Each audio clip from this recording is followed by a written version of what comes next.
Emily of New Moon by L.M. Montgomery. Chapter 1. The House in the Hollow. The house in the hollow was a mile from anywhere, so Maywood people said. It was situated in a grassy little dale, looking as if it had never been built like other houses, but had grown up there like a big brown mushroom. It was reached by a long green lane and almost hidden from view by an encircling growth of young birches. No other house could be seen from it, although the village was just over the hill. Ellen Green said it was the lonesomest place in the world, and vowed that she wouldn't stay there a day if it wasn't that she pitied the child. Emily didn't know she was being pitied, and didn't know what lonesomeness meant. She had plenty of company. There was Father, and Mike, and Saucy Sal. The Wind Woman was always around, and there were the trees, Adam and Eve, and the rooster pine, and all the friendly lady birches. And there was the Flash, too. She never knew when it might come, and the possibility of it kept her athrill and expectant. Emily had slipped away in the chilly twilight for a walk. She remembered that walk very vividly all her life, perhaps because of a certain eerie beauty that was in it, perhaps because the Flash came for the first time in weeks, more likely because of what happened after she came back from it. It had been a dull, cold day in early May, threatening to rain, but never raining. Father had lain on the sitting-room lounge all day. He had coughed a good deal, and he had not talked much to Emily, which was a very unusual thing for him. Most of the time he lay with his hands clasped under his head, and his large, sunken, dark blue eyes fixed dreamily and unseeingly on the cloudy sky that was visible between the boughs of the two big spruces in the front yard. Adam and Eve, they always called those spruces, because of a whimsical resemblance Emily had traced between their position, with reference to a small apple tree between them, and that of Adam and Eve and the Tree of Knowledge in an old-fashioned picture in one of Ellen Green's books.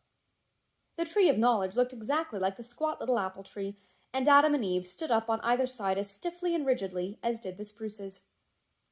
Emily wondered what Father was thinking of, but she never bothered him with questions when his cough was bad. She only wished she had somebody to talk to. Ellen Green wouldn't talk that day either. She did nothing but grunt, and grunts meant that Ellen was disturbed about something. She had grunted last night after the doctor had whispered to her in the kitchen, and she had grunted when she gave Emily a bedtime snack of bread and molasses. Emily did not like bread and molasses, but she ate it because she did not want to hurt Ellen's feelings. It was not often that Ellen allowed her anything to eat before going to bed, and when she did, it meant that for some reason or other she wanted to confer a special favor. Emily expected the grunting attack would wear off overnight, as it generally did, but it had not, so no company was to be found in Ellen. Not that there was a great deal to be found at any time. Douglas Starr had once, in a fit of exasperation, told Emily that Ellen Green was a fat, lazy old thing of no importance, and Emily, whenever she looked at Ellen after that, thought the description fitted her to a hair. So Emily had curled herself up in the ragged, comfortable old wing chair and read the Pilgrim's Progress all the afternoon. Emily loved the Pilgrim's Progress. Many a time had she walked the straight and narrow path with Christian and Christiana, although she never liked Christiana's adventures half as well as Christian's. For one thing, there was always such a crowd with Christiana. She had not half the fascination of that solitary, intrepid figure who faced all alone the shadows of the dark valley and the encounter with Apollyon. Darkness and hobgoblins were nothing when you had plenty of company, but to be alone? Ah, Emily shivered with the delicious horror of it. When Ellen announced that supper was ready, Douglas Starr told Emily to go out to it.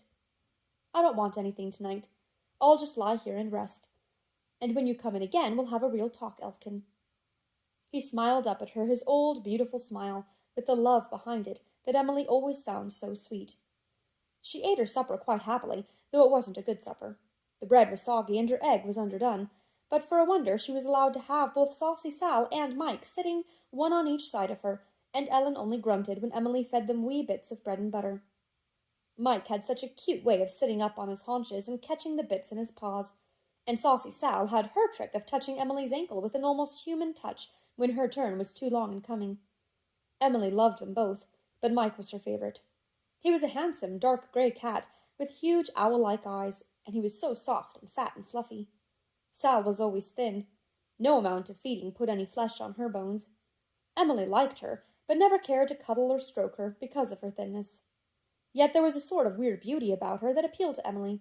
She was gray and white and very sleek, with a long pointed face, very long ears, and very green eyes. She was a redoubtable fighter, and strange cats were vanquished in one round.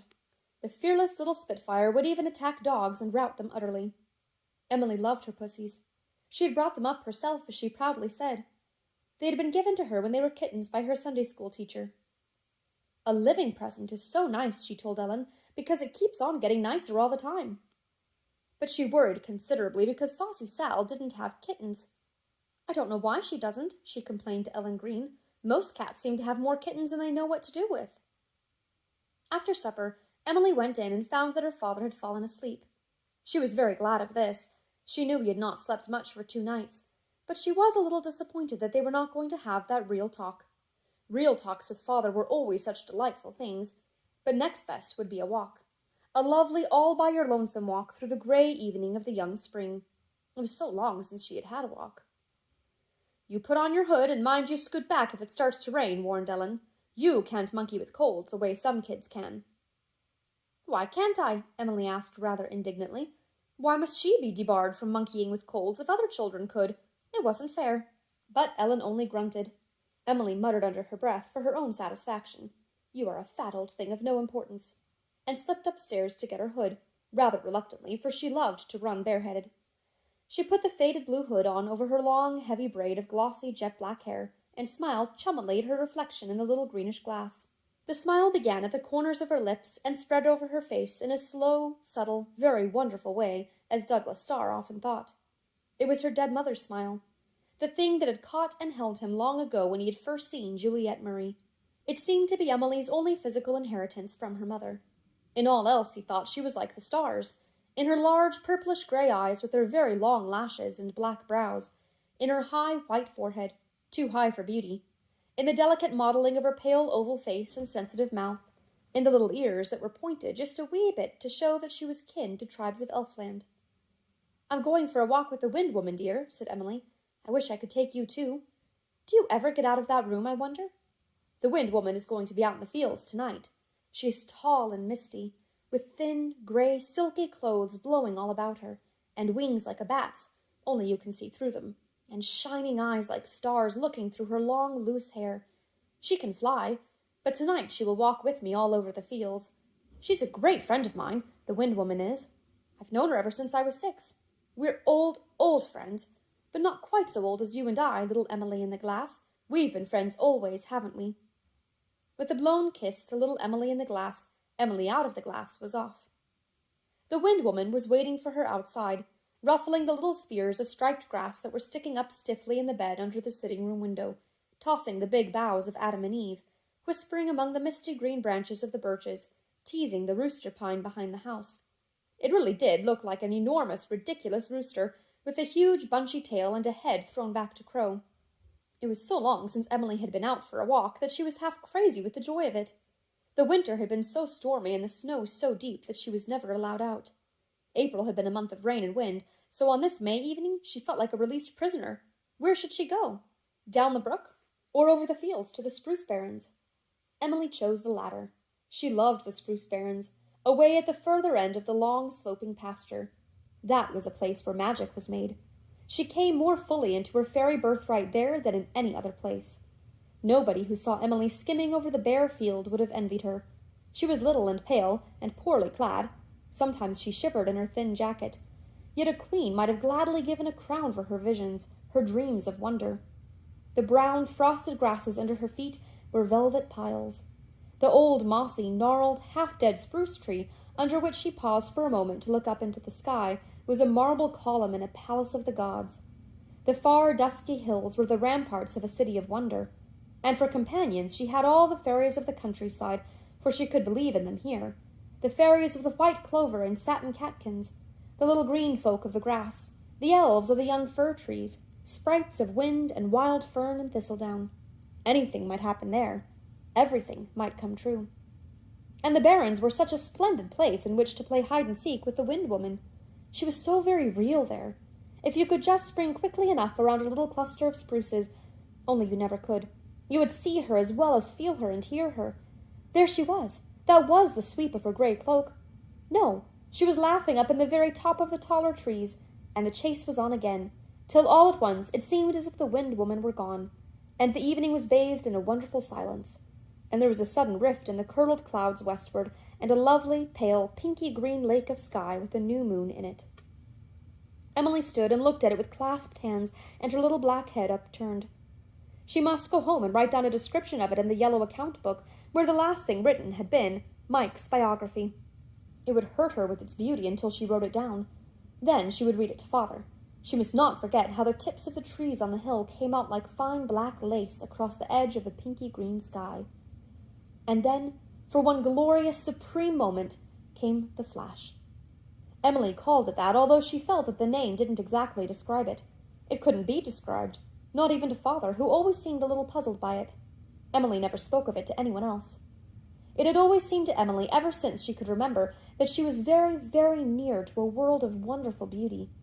Between it and herself hung only a thin curtain. She could never draw the curtain aside, but sometimes, just for a moment, a wind fluttered it, and then it was as if she caught a glimpse of the enchanting realm beyond, only a glimpse, and heard a note of unearthly music. This moment came rarely, went swiftly, leaving her breathless with the inexpressible delight of it. She could never recall it, never summon it, never pretend it, but the wonder of it stayed with her for days. It never came twice with the same thing. Tonight, the dark boughs against that far-off sky had given it. It had come with the high, wild note of wind in the night, with a shadow wave over a ripe field, with the gray-bird lighting on her windowsill in a storm, with the singing of Holy, Holy, Holy in church, with the glimpse of the kitchen fire when she'd come home on a dark autumn night, with the spirit-like blue of ice palms on a twilit pane, with the felicitous new word when she was writing down a description of something. And always when the flash came to her, Emily felt that life was a wonderful, mysterious thing of persistent beauty. She scuttled back to the house in the hollow, through the gathering twilight, all agog to get home and write down her description before the memory picture of what she had seen grew a little blurred. She knew just how she would begin it. The sentence seemed to shape itself in her mind. The hill called to me, and something in me called back to it. She found Ellen Green waiting for her on the sunken front doorstep. Emily was so full of happiness that she loved everything at that moment, even fat things of no importance. She flung her arms around Ellen's knees and hugged them. Ellen looked down gloomily into the rapt little face, where excitement had kindled a faint, wild rose flush, and said with a ponderous sigh, "Do you know that your pa has only a week or two more to live?